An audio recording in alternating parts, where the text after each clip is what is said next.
Hello बच्चों, welcome to the growth hub. Okay, आइए हम डिस्कस करने जा रहे हैं motion in plane. Okay, part third. Okay, आइए हम डिस्कस करेंगे condition for equilibrium of an object. ठीक है, किसी एक ऑब्जेक्ट का इक्विलिब्रियम कंडीशन क्या क्या हो सकता है। ओके, आइए डिस्कस करते हैं। इंपॉर्टेंट है, फर्स्ट पॉइंट डिस्कस करते हैं हम। चलिए, फर्स्ट पॉइंट क्या है? There is no linear motion of the object that is the resultant force the object is zero. Very important point. चलिए पिक्चर बना के क्लियर करते हैं फर्स्ट पॉइंट के अकॉर्डिंग। ये ऑब्जेक्ट है, कहते हैं ऐसा कंडीशन होना चाहिए ऑब्जेक्ट पर कि तीनों फोर्स कैसे होने चाहिए, इक्वल होने चाहिए। तो कह रहे there is the linear motions of the object that is the resultant force of the object is zero. ऐसा कंडीशन तैयार करना है कि net resultant of the force equal to क्या होना चाहिए, जीरो। ओके, चलिए मैंने F1 F2 F3 ऐसे कंडीशन लिया। अगर आप चेक करना चाहते हैं कि सर आप बताइए कि यहाँ पे इक्विलिब्रियम क्यों माने, आप ऐसे पिक्चर बना देंगे क्या क्लियर हो जाएगा? बिल्कुल नहीं। आइए हम चेक करते हैं ना। चलिए, इसका अगर बात किया जाए, एंगल की बात किया जाए, तो एंगल पे कहते हैं कि किसी भी बॉडी को अगर एंगल पे एग्जिस्ट कराते हैं तो इसका जो कंपोनेंट होगा वो एक दूसरे के अपोजिट हो जाएगा। अगर इक्वल फोर्स है तो एक दूसरे का अपोजिट आ जाएगा। अपोजिट आने की वजह से जैसे यहाँ पे साइन थीटा आता है, सामने भी माइनस साइन थीटा हो जाएगा, cos theta minus cos theta equal हो जाएगा। इक्वल एंड अपोजिट होने की वजह से क्या हो जाएगा, सारे फोर्स एक दूसरे के क्या हो जाएंगे, कैंसर। तो यहाँ पे एफ नेट की बात किया जाएगा, F net equal to zero. F net vector क्या हो जाएगा, जीरो। अगर टोटल नेट फोर्स अगर जीरो हो जाता है तो बॉडी एट द इक्विलिब्रियम मानी जाएगी। क्या मानी जाएगी? At the equilibrium. ओके, चलिए यही पॉइंट मैंने डिस्कस किया। अगर किसी भी बॉडी पर नेट रिजल्टेंट फोर्स अगर जीरो हो जाता है तो body have the at equilibrium.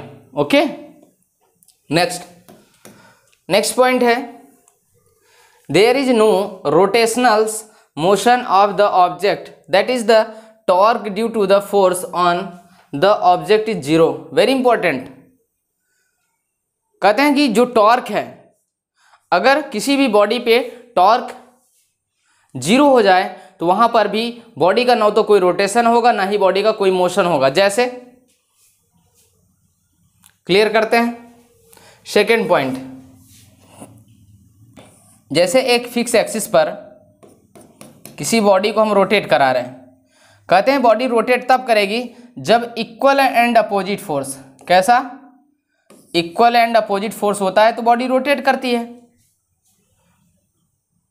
लेकिन कहते हैं कि बॉडी रोटेट कैसे करती है, इक्वल एंड अपोजिट फोर्स। तो यहां पर अगर बॉडी रोटेट नहीं करेगी, कैसे, किस कंडीशन पे दिया है कि there is no rotational motion of the object that is the torque due to the force on the object is zero.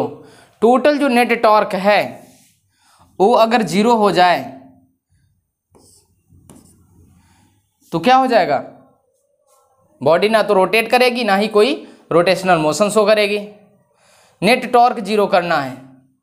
Torque का फॉर्मूला होता है tau equal to force into perpendicular distance, force into perpendicular distance.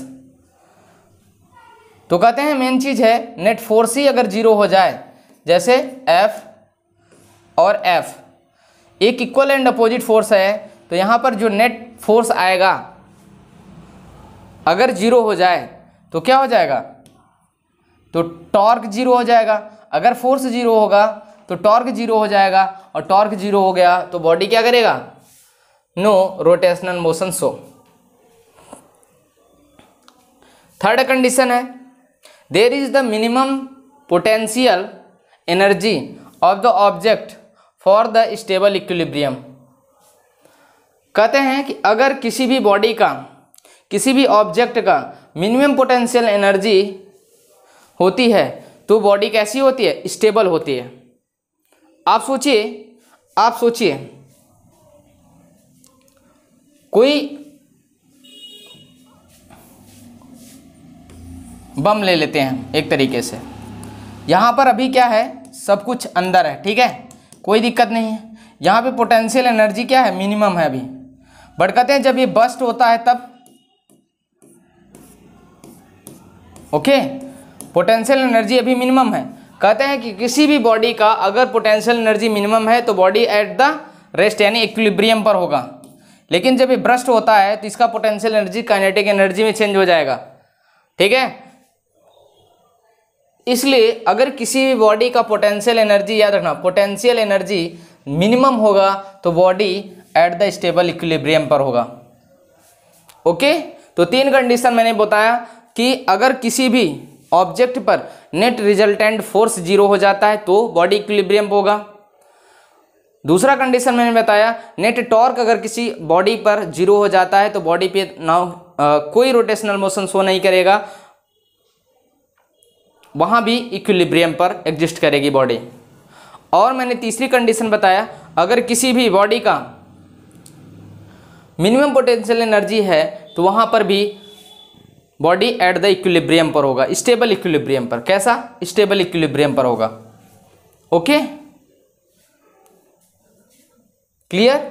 चलिए, addition of vector graphical method, किसी graph का द्वारा, ठीक है, graphical method के द्वारा हम बताएंगे किसी 2 वेक्टर को कैसे ऐड किया जाता है, ओके।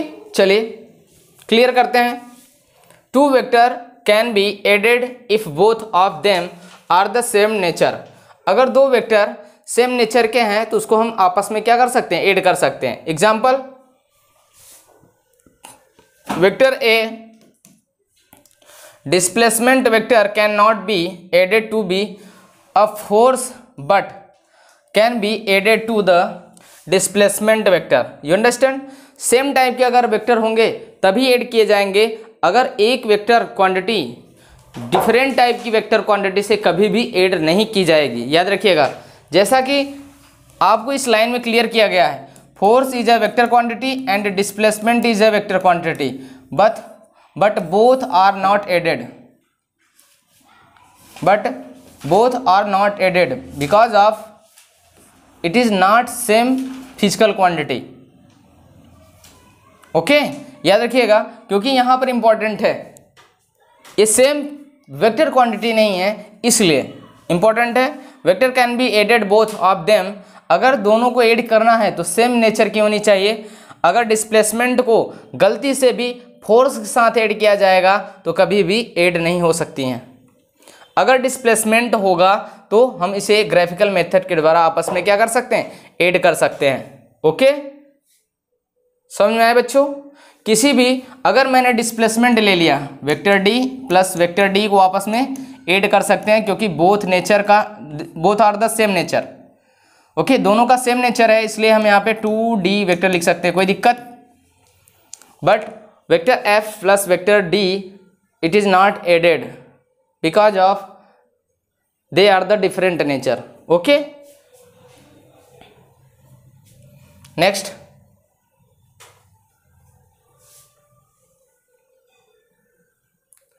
इंपॉर्टेंट है बच्चों, triangles law of vector addition, very important due to the NCERT, okay, very important due to the NCERT. चलिए बच्चों क्लियर करते हैं।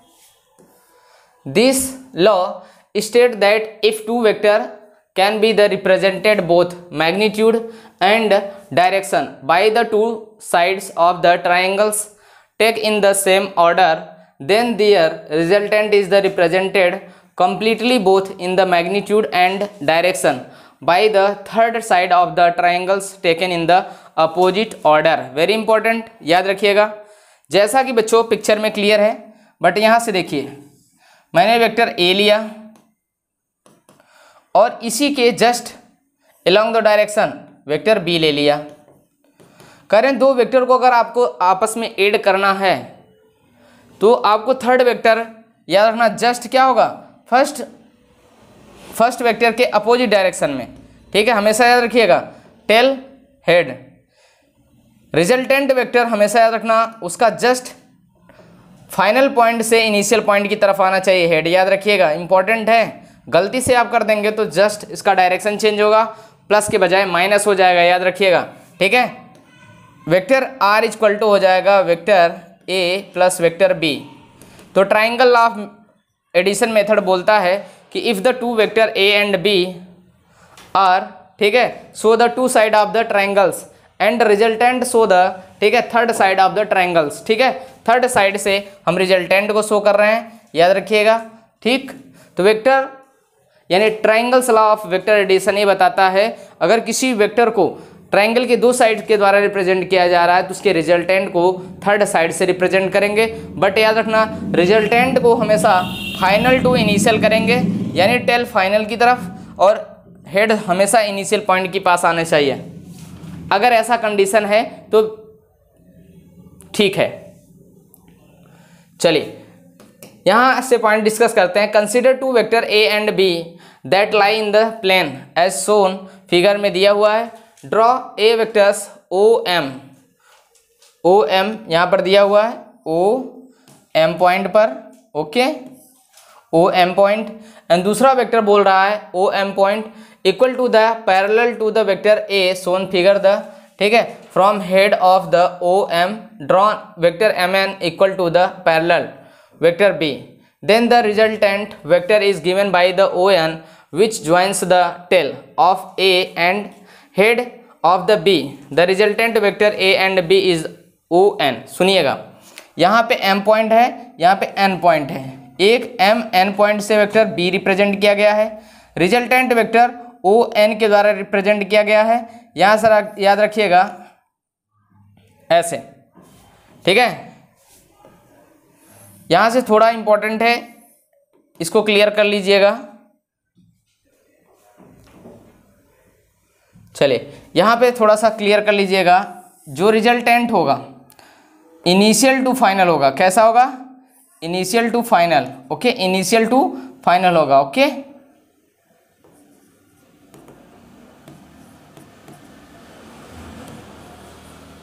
Vector A plus vector B, okay, याद रखिएगा।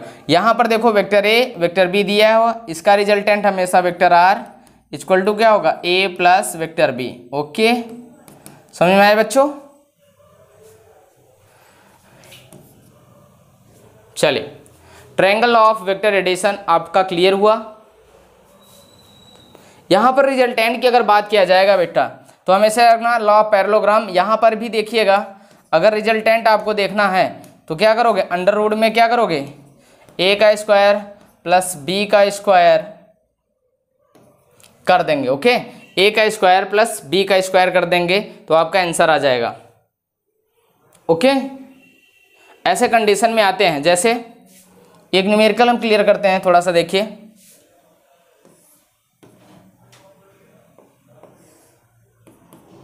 यहाँ पर vector A equal to 3 unit and vector B equal to 4 unit,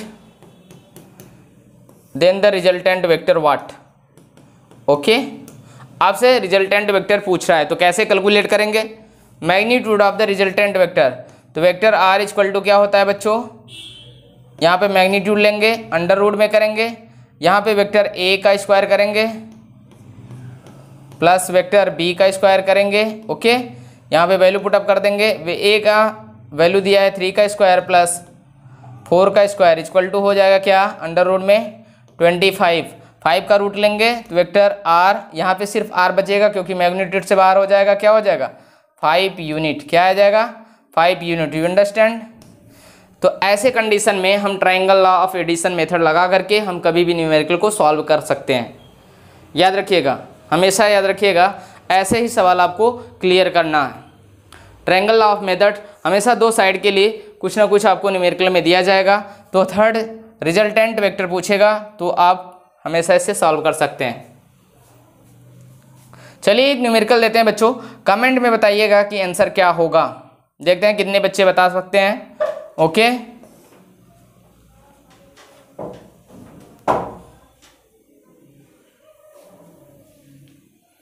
okay चलिए मैं डायग्राम से बता दे रहा हूँ।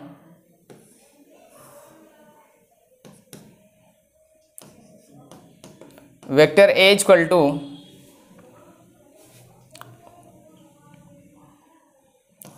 फोर यूनिट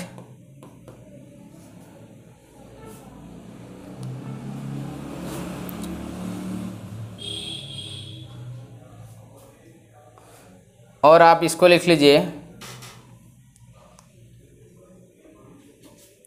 और यहाँ पे लिख लीजिए 5 unit. Okay 5 unit. Okay solve करिएगा बच्चों। वेक्टर आर का मैग्नीट्यूड आपको बताना है, कमेंट में ज़रूर करके बताइएगा कि इसका आंसर क्या आएगा। ठीक है, law of triangle method of addition. ठीक है, आपको ये चेक करके बताना है कि किसका आंसर क्या आएगा, कमेंट में ज़रूर बताइएगा। ये आपके लिए एक सवाल है। ओके चलिए नेक्स्ट,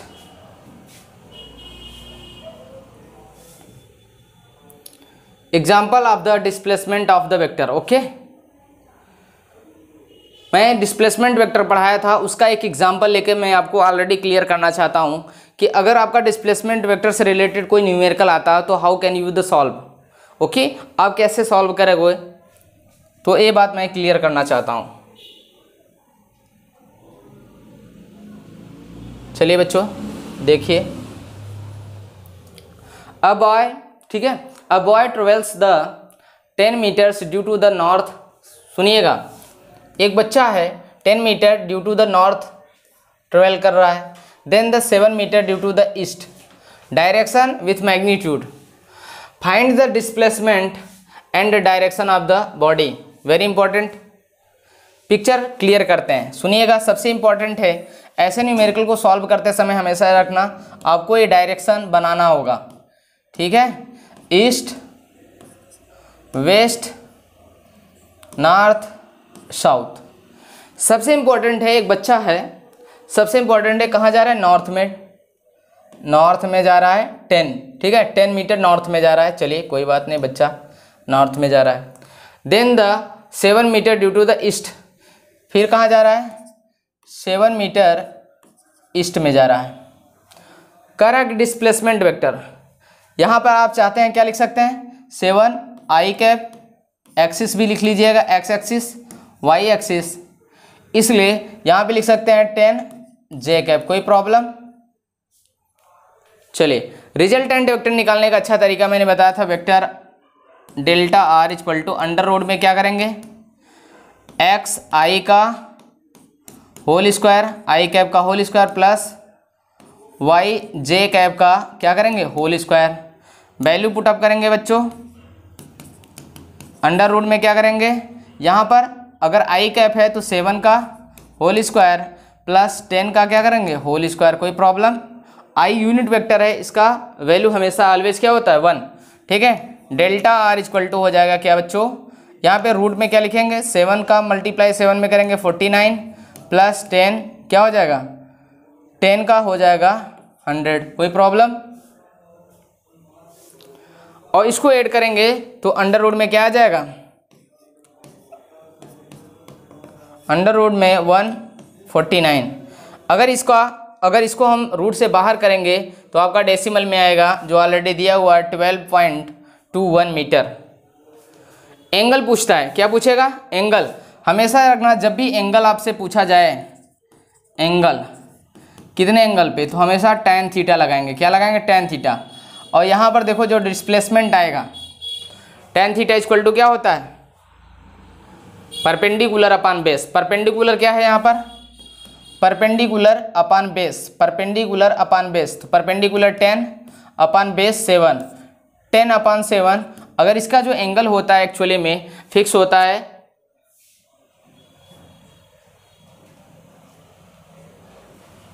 अच्छा बेस हम पहले नॉर्थ साइड को मानेंगे। ओके चलिए यहाँ से क्लियर होता है, थोड़ा बताते हैं। चलिए देखिए, यहाँ पर अगर एंगल की बात किया, सबसे पहले बच्चा कहाँ गया था, नॉर्थ साइड में। ठीक है, ईस्ट नॉर्थ, तो 10 मीटर नॉर्थ। ओके, और यहाँ पर जो होगा क्या है, 7 मीटर। ओके 7 मीटर ईस्ट में। यहाँ पर देखिए सबसे इंपॉर्टेंट एंगल हम इधर से लेंगे। ठीक है, थीटा अगर यहाँ से मेजरमेंट करते हैं तो हमेशा थीटा जिस साइड से मेजरमेंट करेंगे बेस हमेशा वही माना जाएगा।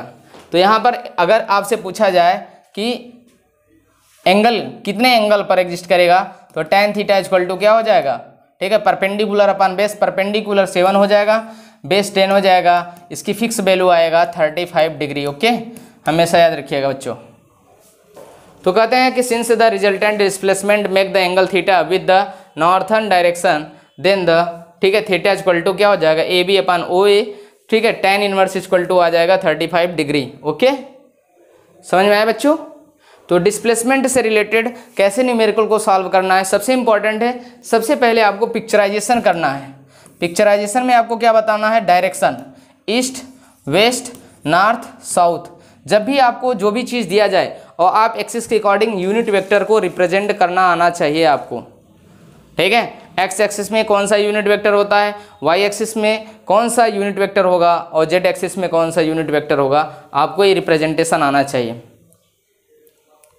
तो कहते हैं डिस्प्लेसमेंट कुछ नहीं है, डिस्प्लेसमेंट वेक्टर आपको सॉल्व करने में सबसे आसान तरीका है, पहले हम डायरेक्शन को अच्छे से रिप्रेजेंट करेंगे, फिर हमको देखना है कि north to south, north to east shortest distance आपको कैलकुलेट करना है, यानी डिस्प्लेसमेंट वेक्टर बताना है, तो आराम से अंडर रूट के साथ हम सॉल्व कर लेंगे।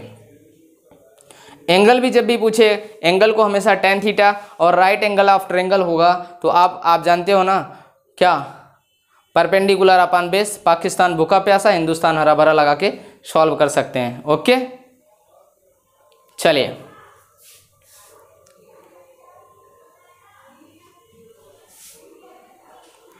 नेक्स्ट हेडिंग है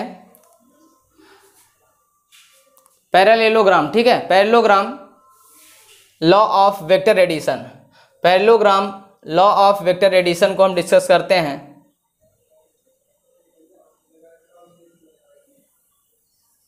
चलिए, parallelogram law of vector addition, इसमें कैसे, पहले इंपॉर्टेंट है आपको पैरेललोग्राम समझना चाहिए, ठीक है। पैरेललोग्राम को हम डिस्कस करते हैं, थोड़ा स्टेटमेंट पढ़ लेते हैं, आपको आराम से पिक्चर क्लियर करके बताते हैं। चलिए, this law, okay, this law state that if two vectors acting on a particles at the same times are the represented in the magnitude and direction by the two adjacent side of a parallelograms drawn from a point, their resultant vector is represented in magnitude and direction by the diagonals of the parallelograms drawn from the same point। okay, चलिए, consider two vector A and vector B that lie in the plane as shown figure, ठीक है, from a common point O draw a vector OP equal to the parallel to A vector OR and equal and parallel to the B vector B, complete the parallelograms OP OR as shown figure, okay, दिया हुआ है। then the resultant vector given OQ according to the parallelograms law of the vector additions OQ equal to OP plus OR, resultant vector R equal to क्या हो जाएगा, vector A plus vector B। Don't worry, ये statement इसलिए बताता हूँ मैं ताकि आपको, अगर आपको as a class 11th according to the CBSE board in the examination अगर एग्जाम में आ गया तो how can you the statement write, इसलिए आपको स्टेटमेंट लिखवाता हूँ।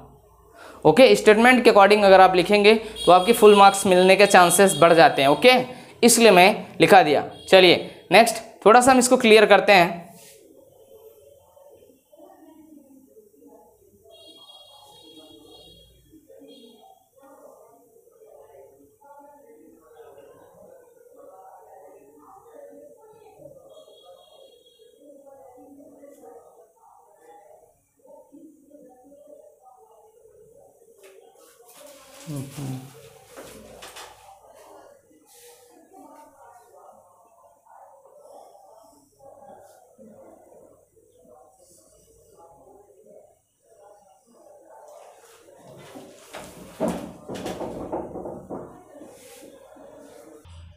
चलिए बच्चों देखिए, पैरेललोग्राम्स ऑफ वेक्टर एडिशन को थोड़ा सा पिक्चर से मैं क्लियर करता हूँ, ठीक है। चलिए बच्चों, vector A okay and vector B, समझिएगा। देखिए यहाँ पर हम थोड़ा सा इसको इंक्रीमेंट कर लेते हैं, यहाँ थीटा डिग्री पर वेक्टर बी एग्जिस्ट किया हुआ है। पैरेललोग्राम लॉ क्या बोलता है, इंपॉर्टेंट है, कैसे आता है। चलिए यहाँ पे रिजल्टेंट की बात किया जाए तो समझिएगा, पहले तो वेक्टर बी को दो कंपोनेंट करेंगे, जहाँ से हम थीटा लेते हैं तो यहाँ पर क्या हो जाएगा, यहाँ पे जो बनेगा vector B cos theta and vector perpendicular जो पार्ट बनेगा वो क्या बनेगा, यहाँ पर बनेगा वेक्टर बी साइन थीटा।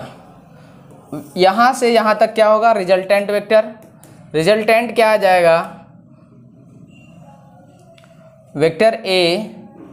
चलिए सॉल्व करते हैं, ठीक है, सॉल्व करेंगे।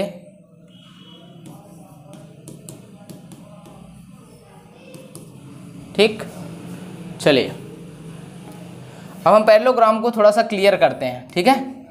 चलिए यहाँ पर देखिए, जो राइट एंगल ट्रायंगल बनेगा ये यहाँ से बनेगा, ओके, यहाँ से यहाँ तक, समझिएगा, ठीक है।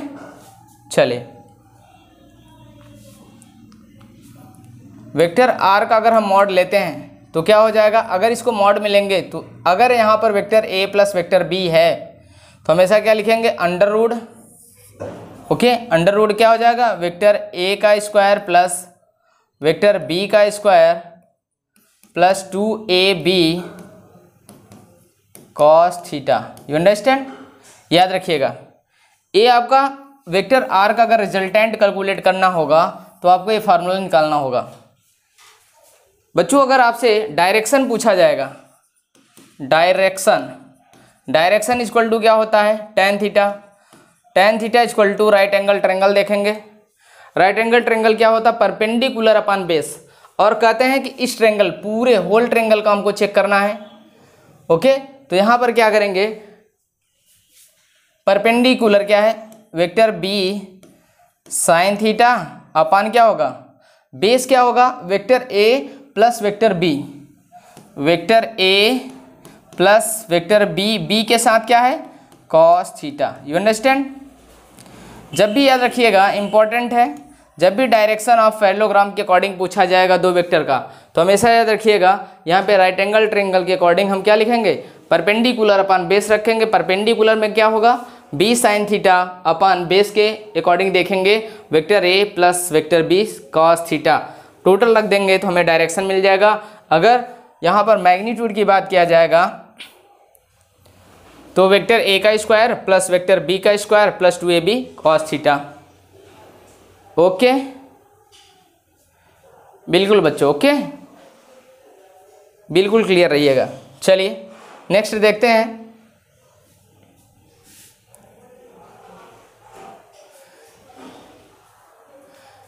एग्जाम्पल 2 चेक करते हैं, velocity in the different direction, okay.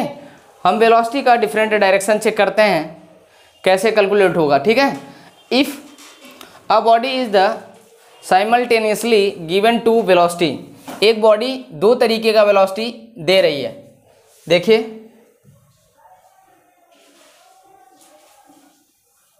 जैसा कि देखो दिया हुआ है 30 metre per second due to the east, कहाँ, ईस्ट पर। ईस्ट अगर दिया है तो याद रखिएगा हमेशा आपको डायरेक्शन पहले इंपॉर्टेंट है मेंशन करना, ईस्ट, वेस्ट, नॉर्थ, साउथ। अगर ईस्ट में दिया है तो कौन सा कैप लगाएंगे, यहाँ पे लगाएंगे 30 आई कैप, कोई problem. And 40 metre due to the north, चलिए 40 की बात किया है, यहाँ 40 metre due to the north, north में क्या हो, जे कैप, ओके।